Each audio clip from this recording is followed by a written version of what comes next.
What happens when aggression meets discipline? A lesson these bikers won't forget. It was a breezy Saturday evening at a small park on the edge of Fairfield, Connecticut. The kind of evening where families gathered, kids played soccer, and teens sat on benches with earbuds in, scrolling through their phones. 16-year-old Michael was one of them, sitting by himself under a tall oak tree. His younger brother Jordan was finishing up soccer practice, and Michael had promised his mum he'd wait to walk him home. Michael, wearing a fitted black suit with a crisp white shirt and polished black shoes, kept to himself, casually flipping through a book he'd brought along. He didn't look up when the rumble of motorcycles broke through the air.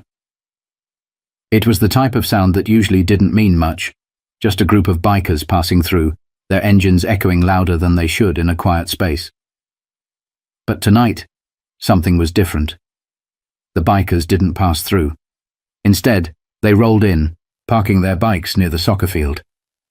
5 of them, dressed in leather jackets and dark jeans, stood out in sharp contrast to the families gathered around. They weren't laughing or chatting among themselves. They were scanning the park, their eyes locking onto Michael as if he were a target. Michael noticed them too. He glanced up briefly, catching their stares. He wasn't one to jump to conclusions, but the way they looked at him made his stomach knot slightly. He turned back to his book, forcing himself to stay calm. But calm doesn't last long when you're being watched.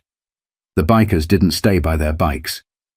One of them, a burly man with a shaved head, nudged his friend and started walking toward Michael. And that's when things began to shift. Michael felt the man's heavy footsteps before he saw him clearly. He glanced up, only to find the burly biker flanked by 2 others, their expressions unreadable but intent. The group moved with purpose, their leather boots crunching against the gravel pathway as they closed the distance. Michael's heart thudded in his chest, but his face remained calm. His mum always said, "Never let them see you sweat." He thought of her voice, steady and grounding, as he dog-eared the page in his book and set it aside. "What are you doing here, kid?" the burly man asked, his voice gruff and direct. Michael hesitated, his eyebrows knitting slightly in confusion. "Waiting for my brother," he replied simply, his tone polite but firm. The man smirked, exchanging a glance with his friends. "This doesn't look like your kind of place," he said, his words laced with something unspoken but pointed. Michael's jaw tightened, though he forced himself to remain composed. "It's a public park," he answered, meeting the man's gaze. The biker's smirk faded. "Got a smart mouth, huh?" he said, stepping closer. The other 2 spread out slightly, creating a semicircle around Michael. Parents and kids were still scattered around the park, but no one seemed to notice the tension building under the oak tree.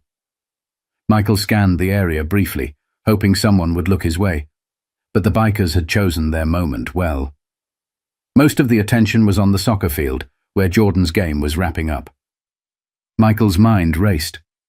He wasn't scared, not yet, but the situation was turning, and he could feel it. Years of karate training had taught him to observe, anticipate, and react, but he also knew discipline. Fighting wasn't the first option, it was the last.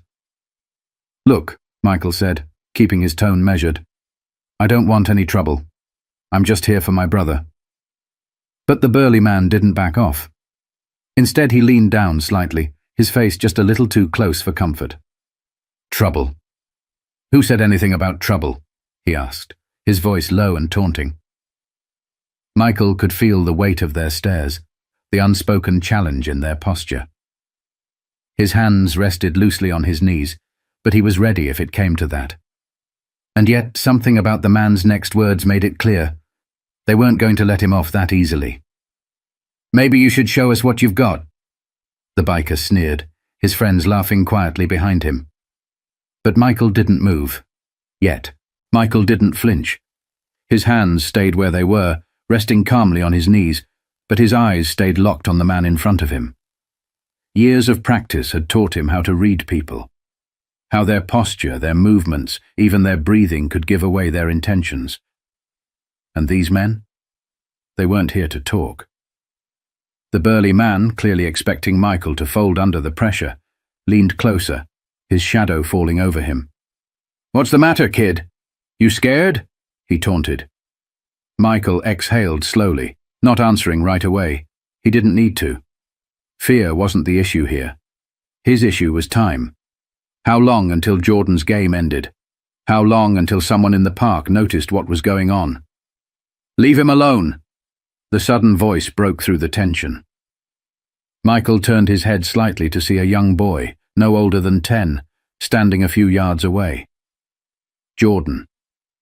His little brother had wandered off the field, sweat still glistening on his forehead from the game.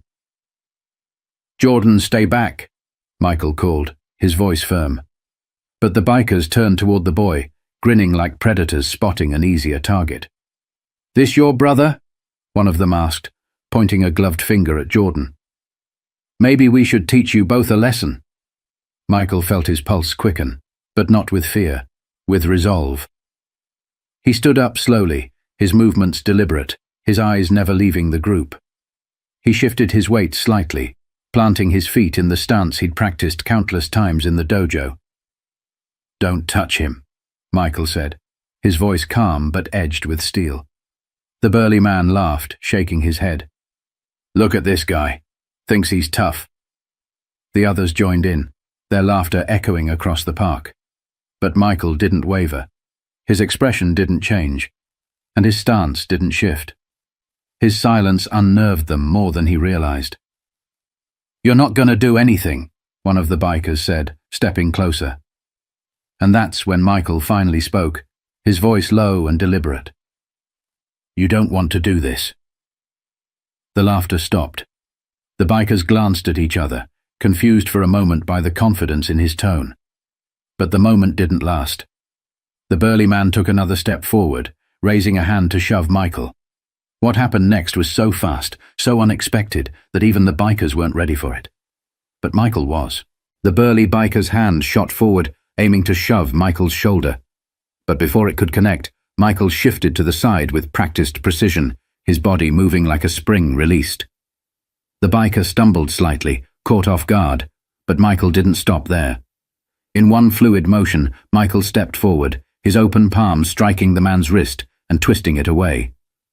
The biker grunted in pain, his hand dropping to his side as he stepped back, glaring at Michael with fury in his eyes. "What the?" the man started, but before he could finish, Michael spoke. "I warned you," Michael said, his voice calm but firm.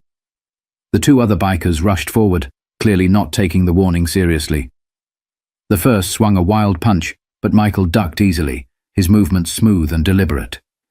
He countered with a sharp kick to the man's knee, sending him crumpling to the ground with a cry of pain. The second man hesitated for a split second, just long enough for Michael to pivot on his heel and deliver a spinning kick to the side of his ribs. The force knocked the wind out of him, and he staggered backward, clutching his side. By now the burly leader had recovered, his face red with anger. He lunged at Michael, swinging both fists like a brawler. But Michael didn't meet brute force with brute force. He stayed light on his feet, dodging the punches with the kind of agility that came from years of training. A crowd began to gather at the edge of the park. Parents, kids, even soccer players stopped what they were doing to watch. Someone had pulled out a phone, the lens capturing every second of what was unfolding. The leader charged again, this time trying to grab Michael by the lapel of his suit jacket. But Michael moved faster, twisting out of his grip and delivering a precise strike to the man's solar plexus. The biker stumbled backward, gasping for air, his tough exterior cracking in the face of Michael's calm control. "Enough," Michael said, his voice loud enough to echo across the park. His stance remained strong, but his expression showed no malice, only resolve. "I don't want to hurt you. Walk away." For a moment, it seemed like the bikers might listen. The leader wheezed, holding his chest as he glared at Michael. The two others were still on the ground, one clutching his knee and the other his ribs. The tension in the air was thick, but Michael didn't flinch. "Let's go," the leader finally growled, waving at his friends to follow. They limped back to their bikes, muttering curses under their breath as they started their engines. But just as they began to pull away, the leader turned back, pointing a finger at Michael. "This ain't over, kid," he spat before roaring off with his crew. Michael didn't respond. He stood there, his breathing steady, as the sound of their engines faded into the distance. Around him, the crowd began to applaud, murmurs of admiration and disbelief rippling through the group. Jordan ran up to him, his eyes wide with both fear and awe. "Michael, are you okay?" he asked, his voice trembling. Michael knelt down, putting a hand on his brother's shoulder. "I'm fine," he said, offering a small smile. "Let's go home." But as they walked away, Michael couldn't shake the feeling that this wasn't the end of the story. Not yet. Michael and Jordan walked home in silence, their sneakers tapping softly against the sidewalk. Jordan kept sneaking glances at his older brother, his expression a mix of awe and worry. Finally, he couldn't hold it in any longer. "Michael," Jordan said, his voice barely above a whisper, "how did you do all that? I mean, they were huge, and there were 3 of them." Michael chuckled softly, shaking his head. "It's not about being bigger, Jordan," he explained. "It's about being prepared, staying calm, and knowing when to act." Jordan frowned. "But what if they come back?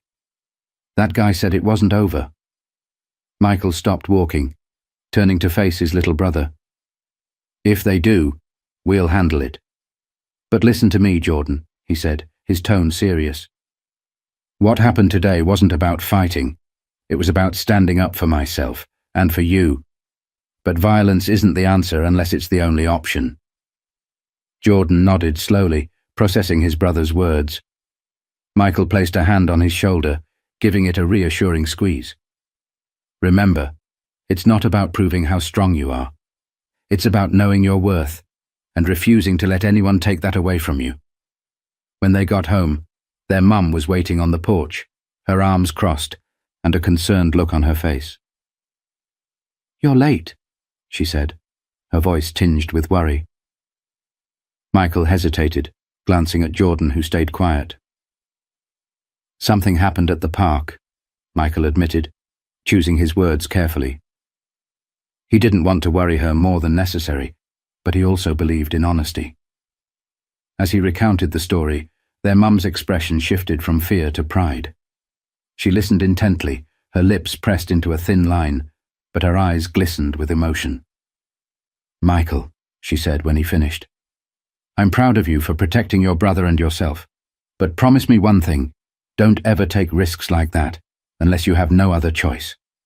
"I promise," Michael replied, and he meant it. That night, as Michael lay in bed, he replayed the events in his mind. He thought about the bikers' aggression, the crowd's reaction, and the lingering words of the leader. "This ain't over, kid." But Michael wasn't afraid. He'd learned long ago that fear only had power if you let it. Instead, he felt a quiet sense of purpose. The world wasn't always fair, but moments like this proved that courage and discipline could make a difference. And somewhere, deep down, he knew this experience wasn't just a test of his skills. It was a reminder that standing up against wrongs, no matter how daunting, was always worth it. Michael's story is a powerful example of resilience, preparation, and knowing when to take a stand. His calm confidence in the face of adversity teaches us that true strength isn't about size or intimidation, it's about knowing your worth and acting with integrity. If this story moved you, take a moment to reflect on how you can stand up for yourself or others in difficult situations. And remember, courage isn't about not being afraid, it's about doing the right thing, even when fear is present. Don't forget to like this video, share it with someone who needs a reminder of their inner strength, and subscribe to our channel for more inspiring stories like this. Because sometimes the quietest voices have the strongest impact.